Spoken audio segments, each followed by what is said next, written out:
can add or edit video thumbnails from the YouTube Studio app.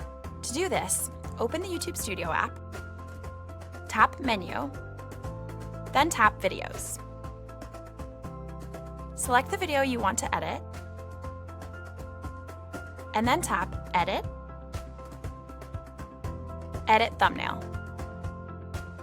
If you're happy with one of the automatically generated thumbnails, tap your favorite, tap Select, then tap Save.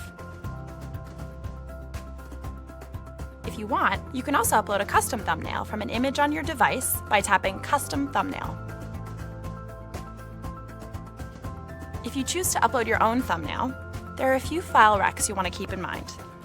The ideal file type is 1280 by 720 pixel resolution, with a minimum width of 640 pixels. And JPEG, GIF, bitmap, or PNG image formats are supported under the 2 MB limit. These should have a 16:9 aspect ratio.